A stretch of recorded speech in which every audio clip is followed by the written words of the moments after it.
It's a good safety unit, and happy with their progress so far.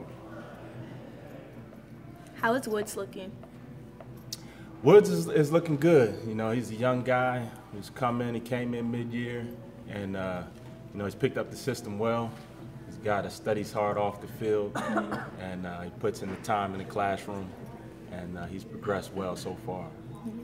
Brian, the news came out yesterday that Florida suspended 7 players, including their top wide receiver. Is that going to affect how you prepare in any way to face Florida's receivers? Well, right now we're just focusing on trying to get better. You know, we're at a point, you know, that's a few weeks in the future, and we're just trying to get better, you know, from a standpoint of our assignments and getting guys lined up. You know, we got a lot of new guys in there, and we're focused on getting better. How much has Tyreek Kinnel been able to really embrace that leadership role? He's embraced it. You know, it's something that we've been talking to him about, you know, stepping up and being a leader in the group, and he's done a good job of that so far. You know, he's a guy that communicates well back there. He knows the system well. He's been in it for a year, and he's the most experienced guy. So he's done a nice job, you know, taking some of the younger guys under his wing and showing them the right way and how we do things and how we practice. He's a good example for them. What have you seen from Brad Hopkins in the early on? Brad has come in, you know, he's done a good job. He's still learning, but he's flashes a lot of talent. He's got good man-to-man coverage skills, and he's a good athlete, and he'll definitely be able to help us back there. Are there any cornerbacks that are like, you know, a Watson or a St. Juste that are also working with the safeties to kind of give you more depth there? Right now, really no corners. You know, they're concentrating on playing corner, so we haven't really run into that situation just yet. And has Jalen Kelly-Powell been working both with you and corners? Because he was coming in as a safety, and I think we heard that he was going to do some stuff at corner also. Well, he's a guy that has great man-to-man coverage skills. He has really good man-to-man coverage skills, and he has the ability to do both. You know, so you know, we'll see how that goes. But right now, you know, he's done a good job at safety and learning the position. How deep can you go in a game, in a regular game rotation, when it comes to your corners and your safeties? I mean, how many do you need, and how many you think you can play per game? I think how many we need kind of depends on the opponent that we're playing, and you know how many receivers they're putting in the game. A lot of times we'll try to match what they're doing, so that depends on it. Right now we're trying to figure that out. I mean, we've you know 10, 11 practices in. You know, however many practices it is, we're just taking it one day at a time and trying to figure it out. So we're still in an open competition and trying to see which guys can play and which guys can't.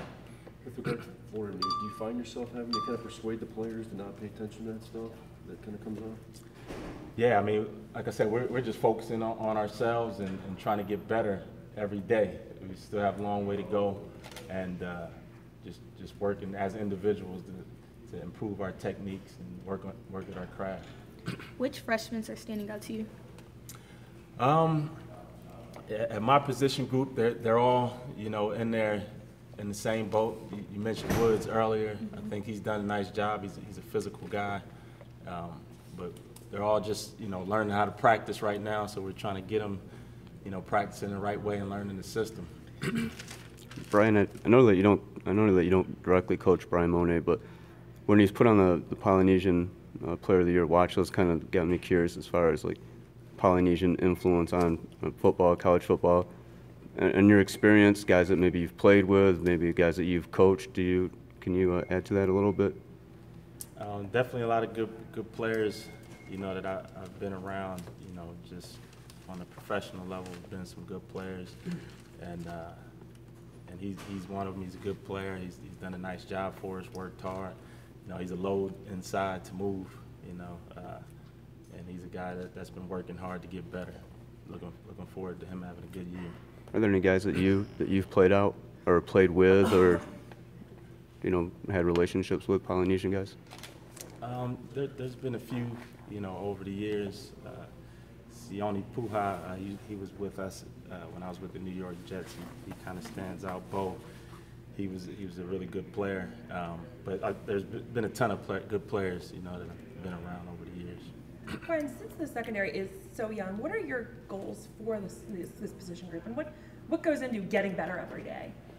Well, some of our goals, obviously, you know, when there's a big play out on the field, you know, an explosive run or pass play, that's kind of on us. We're the last line of defense, so just eliminating those explosive plays is an area that we concentrate on. But I think the big thing that we're focusing on this year is creating more turnovers. When we have an opportunity to get a turnover, be it an interception or a fumble, forced fumble or recovered fumble, you know, that's something I think that we focused on and we want to get more of this year.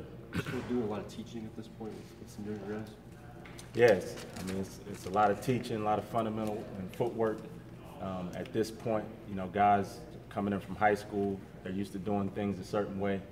So just teaching them, you know, the way that we do it and our base fundamentals, breaking some old bad habits, that's a lot of it right now. You spent so much time in the NFL ranks.